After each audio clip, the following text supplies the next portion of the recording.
This video may contain some strong language. Viewer discretion is advised. LucasArts made so many great games. Grim Fandango is one of them. I mean, where else can you play a game and be the Grim Reaper, and you play as a skeleton? The only other game I know of where you can play as a skeleton is Medieval for the PS1. It's a great game too. You should give it a go. But I digress. Now, I love Grim Fandango. It is one of my favourite games, but there are some characters that get on my nerves.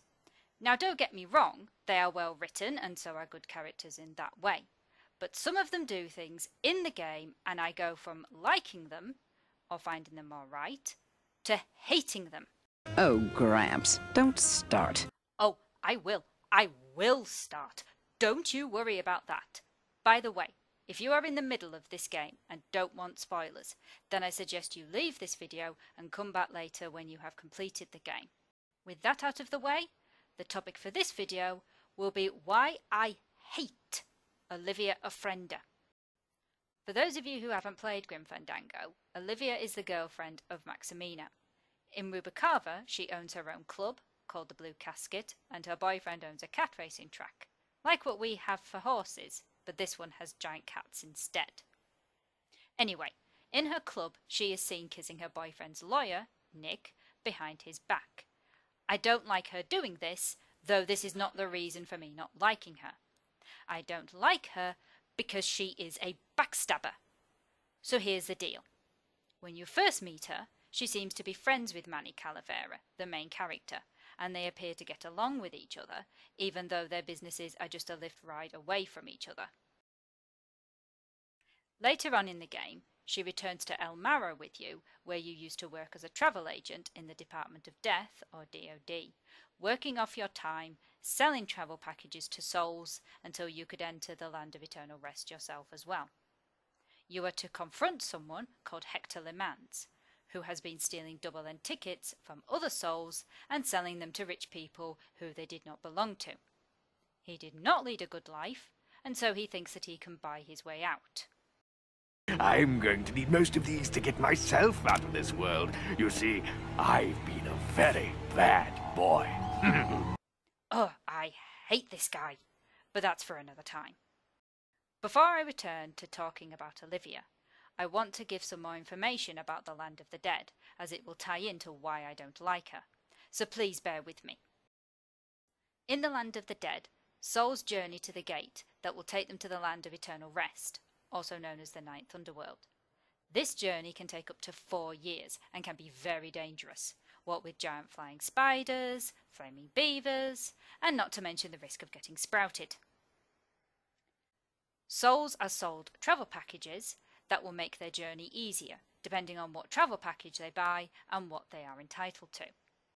Souls who don't qualify for the bigger travel packages can be taken on the 4-year trip to the Ninth Underworld in a fancy-looking coffin in what looks like a snow sled. Special foam is put in to make it comfortable for them.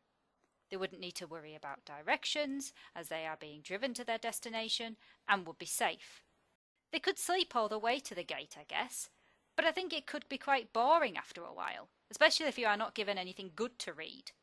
Also, I don't think the view would be really good. They may get an Excensia line, a walking stick with a compass on the top. It can help with directions and help with walking along difficult terrain, and maybe even be used as a weapon if need be. But I think that this will be a very tiring way to travel, what with 4 years of walking ahead for the soul who got it.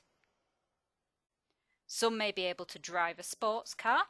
That would be a lot faster than walking, not to mention more comfortable, and I guess it would be safer too, though I don't think it comes with a compass or sat-nav for navigation. Others may choose to go on a luxury ocean cruise. That would be really comfortable indeed. You would not need to worry about directions, you would travel at a reasonable speed, and you would be relatively safe, provided the ship didn't sink. The really lucky ones can take the number 9 express train. They get a double-end ticket, and the train takes them to the entrance of the Ninth Underworld in 4 minutes instead of 4 years. Talk about a reduction in travel time. But only those that have led a good life are eligible for one. What the hell is he doing on the train? He most certainly did not lead a good life. Hey Nick, I think you have the wrong mode of transportation. I think you should have got the Excelsior Line walking stick. Oh, I don't like him either, but that's another video for another time. Anyway, back to Olivia.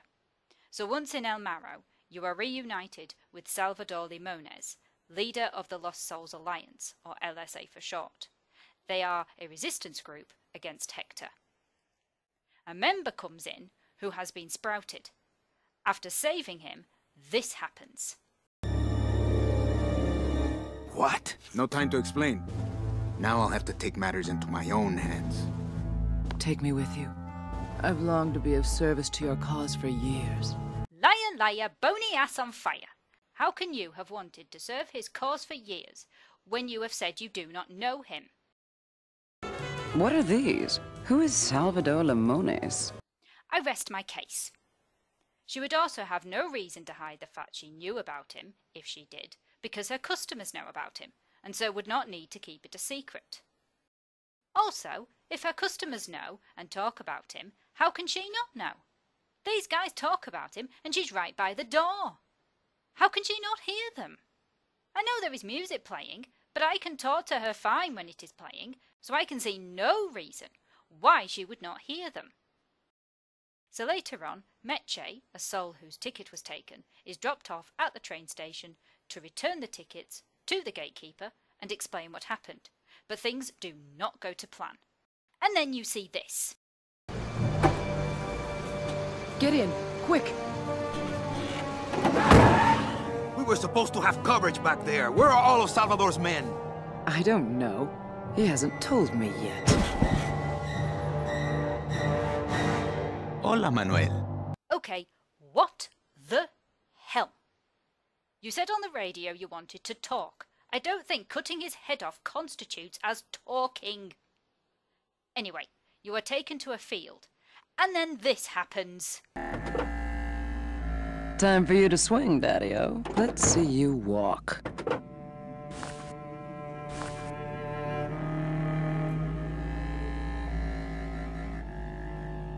These flowers? All people Hector has sprouted? Hey, when you're on top like my boyfriend Hector is, you make a lot of enemies.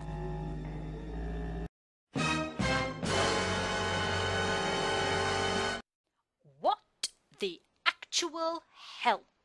Hector is your boyfriend? Okay, that is a twist I did not see coming.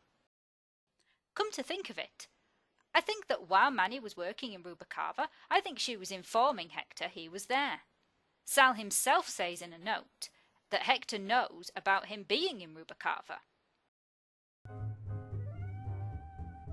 I just got this one today. Beware, Manuel, for you are in grave danger. Somehow rumor has spread on the streets of El Marro of your presence in Rubacava. If this information reaches Hector Lamans, he surely will send his evil operatives after you. You must give up your search for Mercedes for the time being, and please, be out of Rubacava on the next ship. Who else would have told him? And when you return to Rubacava, before heading to El Marro, she says this. Calavera, what are you doing here? I heard you went pow in Zapato, Daddy. Okay, how could she have known that? Manny didn't tell her where he was going. The only way she could have known was through Hector. Also, she never lets you in that room that she comes out of. There may not have been anything in there of importance, but seeing the scene again after seeing her with Sal's decapitated head, it looks a bit secretive and suspicious.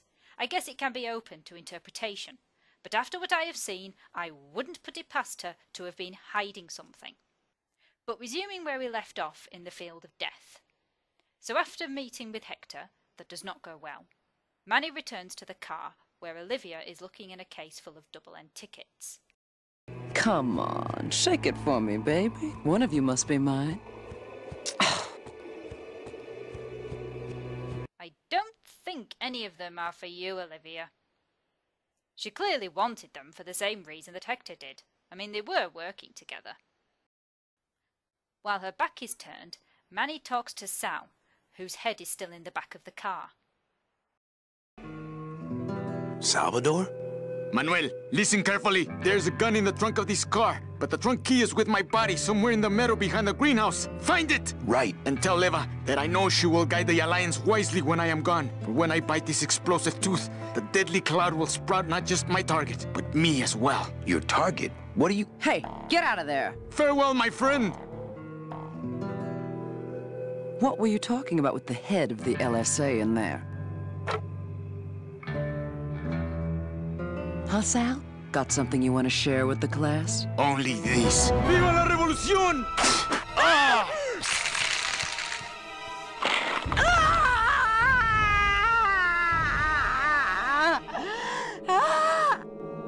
How ironic. She is sprouted and will die in the flowers of the people who Hector, her boyfriend, had killed. I can't help but feeling she got her comeuppance here. I feel sad that Sal died here, because he had a ticket himself. He was so close to being able to move on to the Ninth Underworld. Poor Sal. But I am glad that he took Olivia down, after everything that she had done.